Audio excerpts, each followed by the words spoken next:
At 11:14 a.m. on January 11, 1944, the sky over central Germany looked like it had been clawed by giants. 4 miles above Oschersleben, white contrails scratched crooked lines across a hard, pale blue dome. Below them, 60 B-17s of the 401st Bomb Group plowed east at 23,000 feet, their four-engined bulk throwing shimmering heat ripples into the thin air. And above them, alone, crouched in a shallow orbit, was Major James H. Howard in a P-51B Mustang. The new fighter vibrated faintly under his gloved hands. The Packard-built Merlin in its nose purred at cruise power, a sound Howard had only heard in combat for 5 weeks. He was used to the guttural bark of Allison engines and P-40s in China, not this smooth British hum assembled in Detroit. The radio crackled with clipped calls and coarse static. His four-ship flight, his little friends for the bombers below, had scattered minutes earlier, each man chasing his own piece of the fight as German fighters sliced into the stream. Now the frequency was mostly noise. "Two, you there?" Howard called. Silence. He glanced over his shoulder. Nothing but his own contrail and the distant dirty smears of flak over Oschersleben's airfield. 3? 4? More static. Somewhere out there, his element leaders were either taxing home on fire or in the middle of their own private wars. Howard, 33 years old, with 86 combat missions over China behind him, was suddenly alone with a controversial new airplane that some staff officers still called Suicidal for long-range escort duty. He rolled the Mustang slightly to bring the bombers into view. 60 B-17s, no visible fighter cover except him. Then, like sharks appearing out of deep water, the Germans came. At 11:14 and change, 30 enemy fighters dropped out of the sun in loose groups. BF-109s with squared-off tails, FW-190s with radial snouts. They rolled into attack dives from around 27,000 feet, angling down toward the trailing squadrons of the bomber stream. Howard watched them for a split second, coldly. They'd launched from 3 airfields around Brunswick, ground controllers vectoring them with textbook precision. For 18 minutes they'd shadowed the bomber formation, waiting until the escorts were thin and the bombers were committed. Now they were coming in to kill. From 800 yards out, the lead Focke Wulfs opened up. Twin guns in their cowls spat death into the tight rectangles of aluminum and men. A B-17 named Little Chum shuddered as shells tore into both wings. Another, Hell's Angels, suddenly trailed a sheet of black smoke from its No. 3 engine. The formation tightened instinctively, the fortresses trying to bring all their 50-caliber guns to bear, but they couldn't weave, couldn't break. Turning meant falling out of the stream and dying alone. Without fighters on station, 60 bombers carrying 600 men would face the full weight of German interceptors for the next 30-plus minutes until they clawed their way back toward Allied air cover. Howard made the choice that would write his name into the war. He rolled the Mustang onto its back and shoved the stick forward. Gravity grabbed him. The P-51's nose dropped. The Merlin howled as RPM surged. The altimeter unwound in a blur. Airspeed built. 350, 380, 400, past 420. Bah. The wind tore at the airframe. The G-meter jolted as he pulled out of the dive from his perch above the bombers and slid in behind the nearest German. An FW-190 filled his windscreen. The radial fighter's pilot was focused on the B-17 ahead, wings steady, guns flickering. He never saw the Mustang. Howard's thumb pressed the gun button. 6 50-caliber Brownings in the P-51's wings spat a converging stream of tracer and lead. The rounds chewed into the Focke Wulf's tail section, ripping elevators and fin away in jagged sections. The German fighter shuddered, snapped hard to the right, then tumbled into a smoking spin, trailing pieces. Howard yanked back on the stick, black creeping at the edges of his vision as the G-meter swung towards 7. The Mustang carved a high G climbing turn over the collapsing F-190, his mind already on the next target. A BF-109 flashed across his nose, angling in on the lead element of the 401st. He rolled, kicked rudder, dropped the nose a hair, and fired again.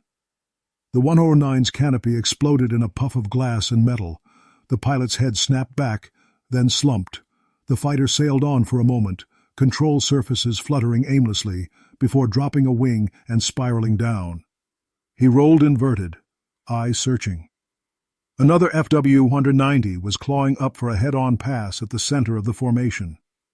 Howard dropped the nose, letting the Mustang fall into the enemy's path. At the last moment, he hauled back and raked the Focke Wulf from engine to cockpit. Panels flew off. The German rolled onto his back and dived away, trailing thick, oily smoke. 3 enemy fighters in, perhaps 40 seconds. 27 still attacking. Howard's lungs burned, his arms and legs already feeling the first leaden onset of G-fatigue. His wingman's voice should have been in his ears. It wasn't. He looked around, left, right, above, below. No friendly fighters, just diving, twisting gray-green shapes, and the steady procession of B-17s hauling through black flak bursts toward Oschersleben. It was just him, one suicidal long-range escort fighter the brass hadn't trusted a month ago, against 30 German interceptors trained and geared to tear bombers apart. James Howard weighed his fuel, his ammo, his chances. Then he pushed the nose down again. "If they're going to get those forts," he muttered into his mask, "they're going to have to come through me." And for the next half hour, one Mustang would do exactly that. James Howard wasn't supposed to be here, flying alone over Germany in a brand-new American fighter with a British heart. He'd started his military career in a different uniform. In 1938, before the United States officially entered the war, Howard wore navy blue. A U.S. Naval Academy graduate and former naval aviator, he'd flown from carriers, learned gunnery over blue water, and practiced the strict patterns and procedures of peacetime American decks. Then China called. When Claire Chennault began building the American volunteer group, the Flying Tigers, Howard resigned his U.S. Navy commission and went east. In the P-40 Warhawk over Burma and China, he learned a different kind of flying. Raw, seat-of-the-pants, often outnumbered and outgunned. No endless spare parts, no deep maintenance chains, just rough strips, overloaded mechanics, and Japanese pilots who'd cut their teeth over Nanking. In that harsh school, he flew 56 missions, shot down at least 6 Japanese aircraft officially, and likely more that never made it into neat tallies, and absorbed 2 lessons that would matter later over Germany. You protect the bombers and the ground troops first. Kill counts come second. Sometimes, if nobody else is in position, you fight alone. By mid-1942, exhausted and worn down by malaria, Howard came home. The U.S. was fully at war now. He transferred into the U.S. Army Air Forces and, after staff time, ended up in England in 1943 with a new rank, Major, and a new assignment, the 354th Fighter Group. The group had a new toy, the P-51B Mustang. When North American Aviation had first pitched the Mustang, it was as a fast, sleek fighter for the RAF with an Allison engine.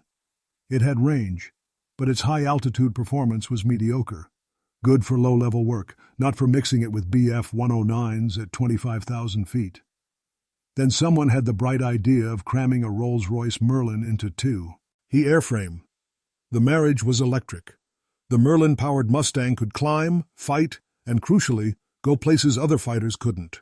With drop tanks, it promised the holy grail the 8th Air Force desperately needed, a fighter that could escort heavy bombers all the way to targets deep in Germany and back. On paper. On paper, its range was theoretical. Its engine reliability in that installation was unknown.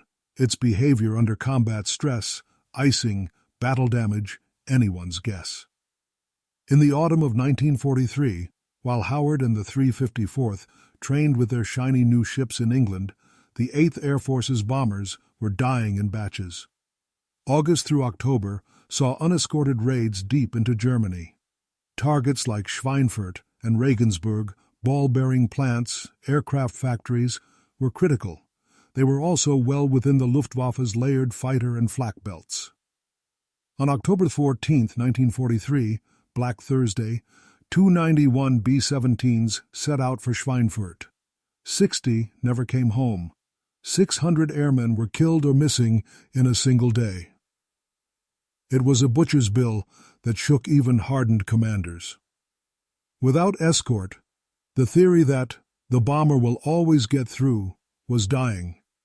Some in Washington and London quietly began to wonder if the entire daylight bombing campaign was folly.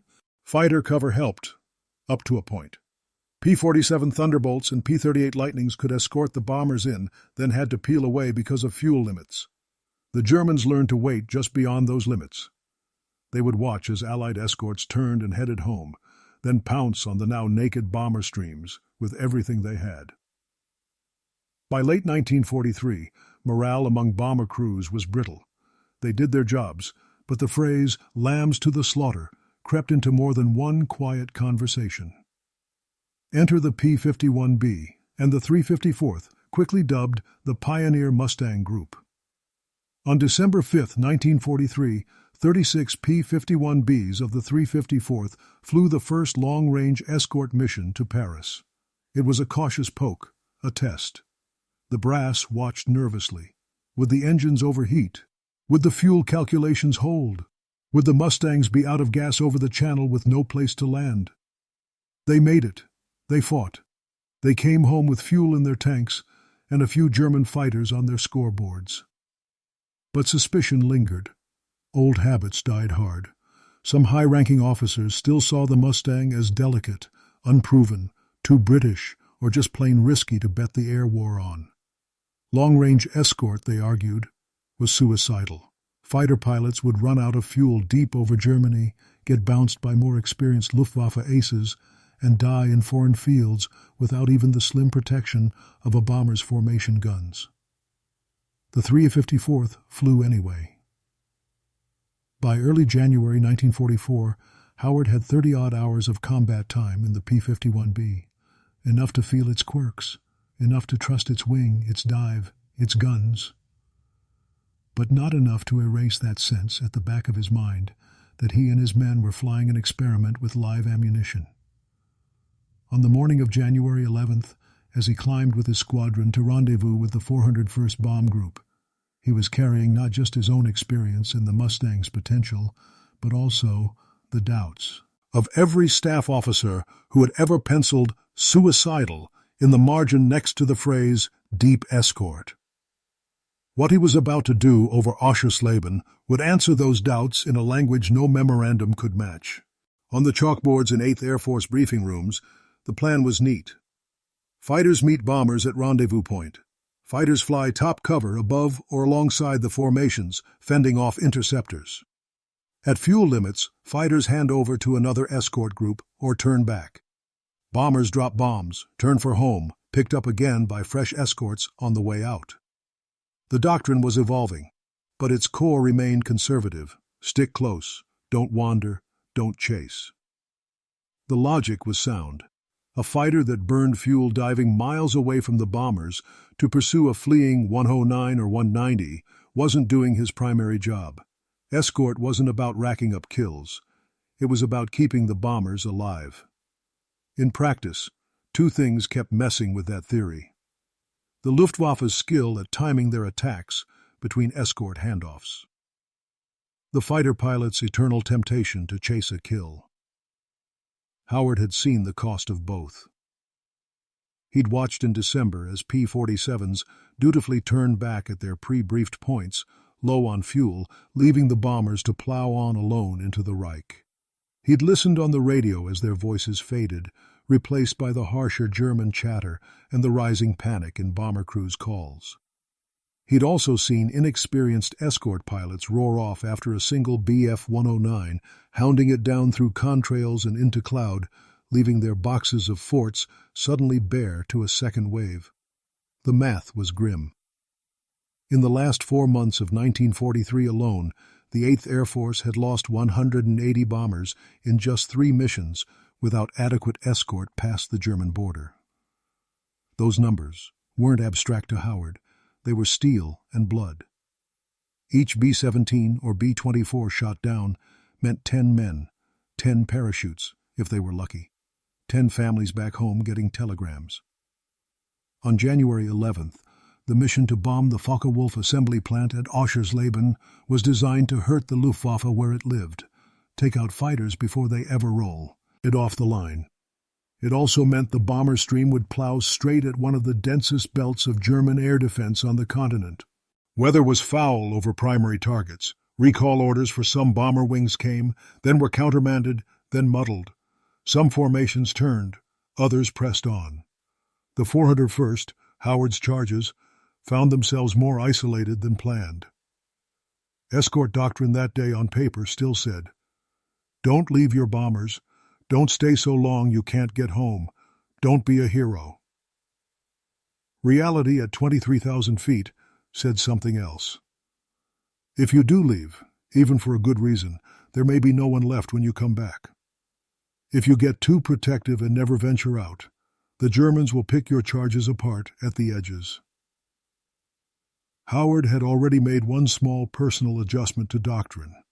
He liked to sit higher and a little farther back than the standard escort box diagram suggested. From there, he could see the entire top of the bomber formation and the approaches beyond. It burned a bit more fuel to be up at 27,000 or 28,000 instead of 23,000. It also bought him a few critical seconds to dive on any attacker coming in from above, a favorite German tactic. The 354th's Mustangs had another advantage he was willing to bet on: range. With 75-gallon drop tanks and careful mixture management, they could stay longer and go farther than the P-47s and P-38s that had been covering the bombers before. Some in higher echelons refused to fully trust those numbers. Howard looked at them, looked at his gauges and thought, "We can stretch this a bit." That mindset, willingness to lean a little harder on range tables, to accept a narrower fuel margin in exchange for more time over target, was labeled suicidal by cautious planners. For him, with Flying Tiger's experience behind him, it felt more like what the situation demanded. When the German fighters fell on the 401st that day, and his flight scattered chasing different threats, he could have radioed that he was bingo fuel and turned for home. It would have been doctrinally defensible. 4 escorts to 30 attackers was thin odds. 1 to 30 was madness. But every empty Mustang silhouette over that bomber box was another gap for a 109 or 190 to slip through. From 27,000 feet, watching those first Focke Wulfs roll into their dives, Howard decided doctrine could go hang. His job, as he defined it in that moment, wasn't to husband fuel or to live up to someone's idea of escort purity.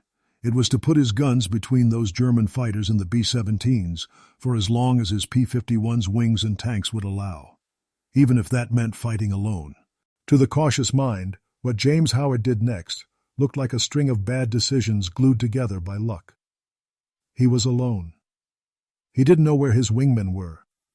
He was deep over Germany, past the point where P-47s and P-38s usually turned back, in a fighter the brass still privately considered unproven beyond the Channel. The smart play, by some metrics, stay close to the bombers' tails, present a deterrent presence. Don't get lured into individual dogfights. Keep enough fuel to get out clean. Howard's China experience had taught him a different calculus. Staying glued to the bombers' tails looked comforting. It also made you predictable. German pilots would time their runs, slashing in fast into the front elements or from high 6 o'clock, where defensive guns had narrower arcs. The best way to break up an attack wasn't to fly sloppy cover. It was to hit the attackers before they settled into firing position, to make them jink, break, and think about you instead of the bombers. That required altitude. It required speed. And it required aggression that edged into what some would call reckless. Howard turned the P-51 into a single-ship interceptor. He didn't sit level with the fortresses. He stayed above, rolling into a racetrack pattern over their top rear quadrant, using his extra altitude as a bank account he could cash in again and again.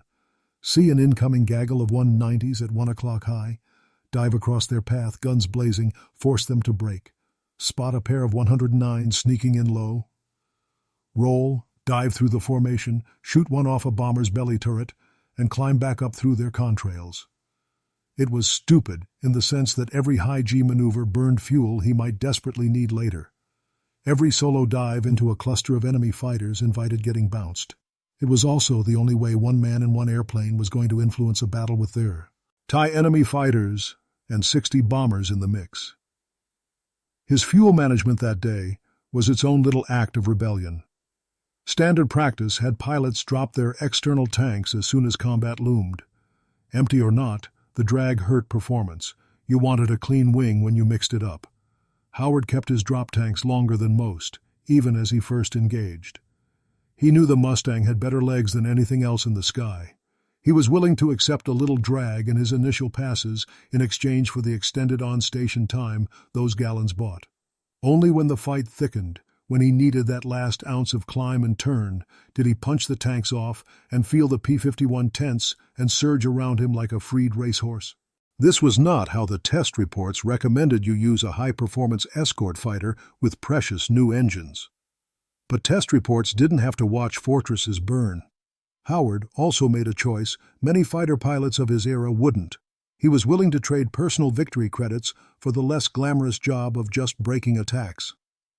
Time and again that day, he could have chased a smoking 109 or 190 down into cloud, watched it hit the deck, and added a neat tally to his score.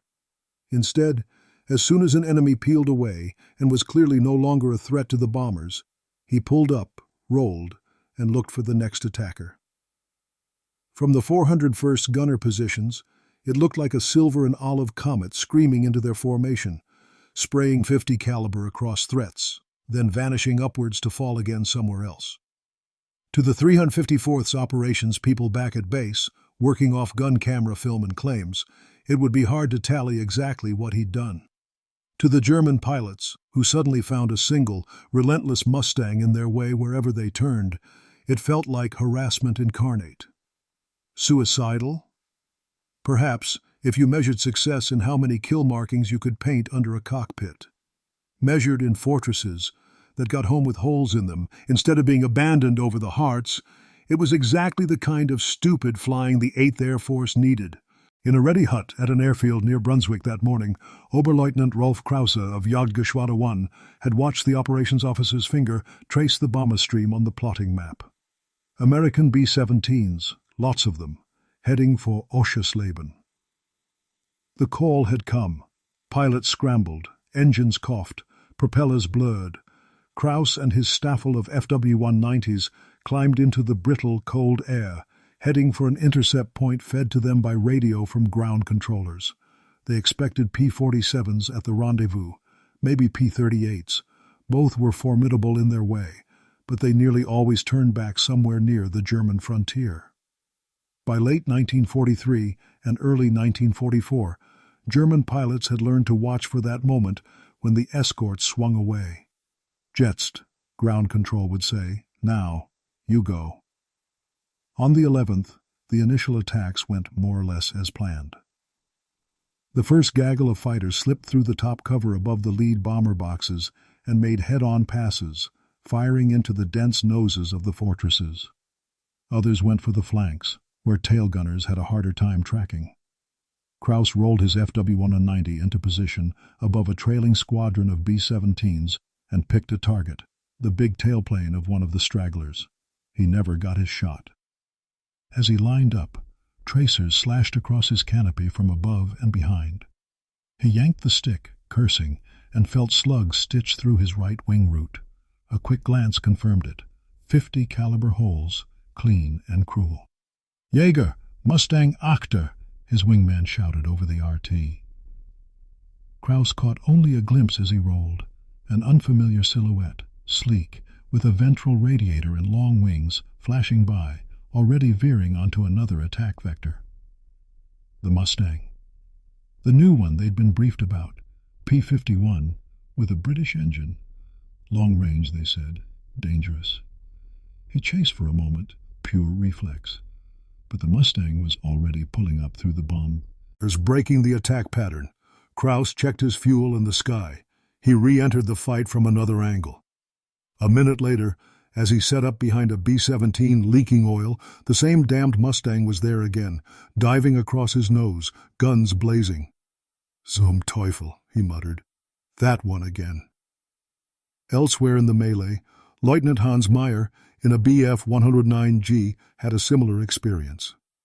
He rolled in on a section of B-17s that looked thinly covered. No contrails overhead, no obvious fighters.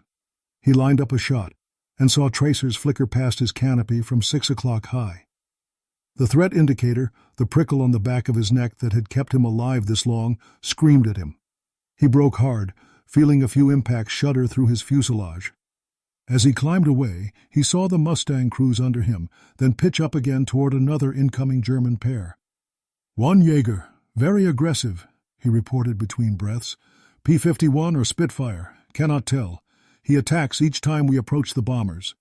Ground control acknowledged, but they were juggling too many contacts. To them, the fight was icons on a board. To the men in the air, it was a silver-green phantom that appeared like a wasp wherever they tried to settle in on a fortress tail. Later debriefs from German units mentioned an unusually determined Allied fighter that remained over the bomber formation for an exceptionally long time and repeatedly broke our attacks. They assumed naturally that there had been several aircraft rotating through. The idea that one Mustang pilot was doing most of the disruptive work alone simply didn't fit normal patterns. In their world, escorts came and went, covering their bombers for a while, then peeling away at fuel limit. On January 11th, over Oschersleben, the escorts mostly had peeled away. They just hadn't counted on one man deciding to stay, against odds that would have made most sane pilots think hard about their future pensions. The official Medal of Honor citation that would later be written for James Howard compressed his half-hour over Oschersleben into formal, tidy sentences. In reality, it was a grinding blur of climbs, dives, gun runs, and calculations. After those first 3 kills, Howard had a moment, a bare few seconds, to breathe. He checked his ammo counters. The P-51B carried 1,680 rounds of 50 caliber ammunition spread across 6 guns. At high rate of fire, a few long bursts could empty that in under a minute. He'd been disciplined. Most of his firing so far had been in 1 or 2 second bursts. Still, the counters told him he'd burned through a significant portion. Fuel down, but not yet critical. The drop tanks had bought him time.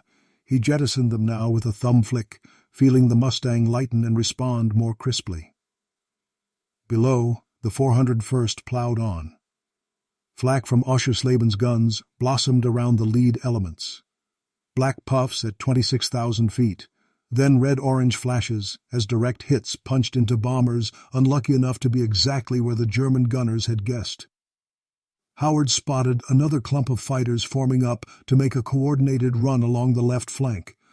3 FW-190s, one above and behind the other 2, classic stacked attack. He rolled left and dove, crossing over the top of the nearest B-17. A ship with Ding Hao crudely painted on its nose watched him go by, gunners cheering on a radio channel he couldn't hear. He aimed not to kill on that pass, but to disrupt. He squeezed a short burst across the leader's nose. The Focke Wulf jerked offline, tracers whipping past the cockpit. The 2 wingmen had to break formation to avoid collisions. Their carefully timed firing pass fell apart into 3 scattered potshots. None of them got a steady bead on a fortress. Howard pulled up through their flight paths, feeling tracers from belly guns slice past under his wire. "Nin. Who are you?" a waist gunner later wrote in his diary, recalling the silver fighter that kept flashing across his field of view. "He was just everywhere. Every time I thought, we're going to get it now, that one guy dove in." Minutes bled away like this. He shot down another fighter outright. 2 more he saw trailing smoke or breaking off steeply, whether dying or simply deciding they'd had enough for that pass. His guns began to complain. 150 jammed, silence and a dead barrel on the left side, throw of the balance altering slightly. He adjusted his lead and aimed to compensate. At one point, diving on yet another 109 trying to get at the tail of a damaged B-17, his guns clicked dry mid-burst. No more ammunition. He swore into his mask. He could have turned then. Engine still good. Fuel low, but not desperate. No guns. No point in staying, Doctrine would say. Instead, he did something that would become part of the legend. He kept diving. On the next attack, he rolled in on a 190 from above and behind, lined up as if to fire, and held the trigger down anyway. To the German pilot, all he saw was a Mustang roaring in from his blind quarter, nose rock steady, guns obviously ready. He broke. All over the sky the same pattern played. A lone P-51B, no longer actually throwing lead, still acting like a rabid defender, forcing men whose lives depended on 100 split-second judgments to flinch, jink, and waste precious seconds. Every second an attacking fighter spent dodging an empty Mustang was a second it wasn't killing a fortress. From the bombers, gunners still saw the same thing. A single silver fighter, endlessly weaving, diving, and flashing his wings in front of attacking Germans. Several later swore they'd seen his guns firing all the way to the edge of the flak belt. Memory added tracer streaks where there had been only empty clicks and bluff. The important part was that he stayed.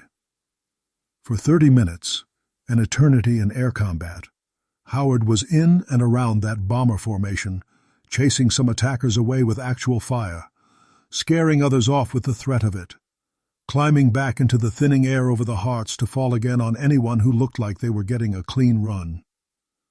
By the time fresh P-47s began to appear on the horizon, summoned by frantic calls and patched-together vectoring, the worst of it was over. The 401st had taken damage. Holes punched through wings and fuselages, engines dead or coughing, control cables frayed. Some fortresses trailed feathered props and vaporous fuel leaks. But the butcher's bill was nothing like Schweinfurt. Only a handful of B-17s from that group were lost outright that day. On the interphones of those that made it into the thicker air west of Oschersleben, one question kept repeating. "Did you see that lone Mustang?" "Yeah," a top turret gunner answered. "Every time the Krauts came in, he was there. One guy." When Howard finally broke off, fuel now genuinely in the red, he turned his P-51 toward England with an empty ammunition bay, a tired engine, and the knowledge that he had just bet his life on the Mustang's range tables and his own judgment. He landed back at Boxted tired to the bone, lungs and muscles still buzzing with residual adrenaline. He filed his combat report with quiet precision, listing kills, probables, damaged, times, and altitudes. The bomber crews filed their own, with less formality and more awe. One fighter, alone, held off about 30, one pilot wrote. The finest example of selfless gallantry I have ever seen. It would be those words, repeated up the chain, that would catch the eye of generals and politicians later. That, and the simple fact that more bombers than expected had come home. When the dust settled on the Oschersleben mission, the tally sheets told two stories. One was of losses, aircraft down, men missing, damage sustained. The other was of a hypothesis proven in burning aviation fuel and bent aluminum, not in a conference room. Long-range escort worked. The P-51B, flown hard and taken deep, was not suicidal. It was exactly what the 8th Air Force had prayed for during Black Thursday. A fighter that could stay with the bombers where they needed it most. James Howard became the face of that proof. His initial claim that day was 2 FW-190s destroyed and 3 BF-109s probable, with several more damaged. Gun camera film, other pilots' accounts, and German loss records would later adjust and argue the exact numbers. But everyone agreed on the real point. For half an hour over one of the most heavily defended targets in Germany, one P-51 had stood between 30 determined Luftwaffe fighters and a bomber group, and the group had lived to tell about it. The story raced through bomber crews. The next time P-51s appeared over formations, gunners thumped their fuselages and shouted, "There's our guardian angel from Oschersleben!" Even if the Mustang in question was some other pilot. The men of the 354th grinned and rolled their eyes. Back in the States, the narrative hardened. In June 1944, James H. Howard stood at attention as he received the Medal of Honor, the only fighter pilot of the entire 8th Air Force to be so decorated. The citation, in the dry, ornate language of such things, spoke of conspicuous gallantry and intrepidity above and beyond the call of duty, and self-imposed personal risk in aggressive action against enemy fighters attacking bombers. Newspapers ran headlines about a flying tiger in a Mustang who'd fought off 30 Germans alone. Quietly, in planning rooms, the men who'd once labeled deep Escort suicidal stopped usage. In the word, they looked instead at the mounting statistics from 1944 and 1945. As P-51s and other long-range escorts filled the skies over Germany, bomber losses on deep raids dropped. The Luftwaffe's fighter arm, forced to now fight its way through layers of escort both inbound and outbound, bled itself white. The P-51, once an untrusted experiment, became the spearhead of Allied air power over Europe. Howard himself kept flying. He led groups, planned missions, and by all accounts never quite enjoyed staff work as much as a good, crisp day in the cockpit. After the war, he stayed in the Air Force, later serving in air defense and civil aviation roles. He lived long enough to see P-51s treated as warbirds at air shows, polished and pampered, their days of desperate dives over Germany replaced by gentle aerobatics for crowds. He never forgot that January day. Asked years later what had been going through his mind as he dove again and again into a sky full of German fighters with no wingman, he shrugged. "I seen the forts, and they didn't have anybody," he said in his plain Midwestern cadence. "So I just figured, I'm all they've got." The simplicity of that answer hides the risk calculation, the bending of doctrine, the trust in a new machine that others still doubted. It also captures something essential about how wars are actually won, not just by brilliant new weapons or pristine strategies, but by individuals at the edge taking unapproved risks with untrusted tools, turning suicidal missions into survivable ones. On January 11, 1944, 30 German fighters learned that the new Mustang wasn't brittle, and its pilots weren't afraid to stay deep. 60 B-17 crews learned that sometimes, even when the sky looks empty of help, one man and one fighter can make the difference between a mass funeral and a debriefing. And the 8th Air Force learned that the P-51B wasn't just another fighter type. It was the answer to a question they'd been asking since the first bombers staggered home with half their crews missing. Looking back from the quiet of peacetime, when the battles are flattened into dates on plaques and lines in textbooks, it's easy to miss the feel of that half hour, the howl of a Merlin at full boost, the bark of 650s, the hammering of G-forces as a man chooses, over and over, to turn toward danger instead of away. But in that time, over Oschersleben, a suicidal escort experiment became a proven lifeline, and on. The pilot wrote, "In Tracers and Courage, a message that every bomber crew on that mission heard loud and clear. As long as I've got fuel and ammunition, you are not alone." When the gun bays ran dry, and even when the fuel began to run thin, James Howard stayed anyway. Because sometimes, in the brutal arithmetic of war, the stupidest thing you can do on paper, one fighter against 30, is exactly what saves 60 ships and 600 men.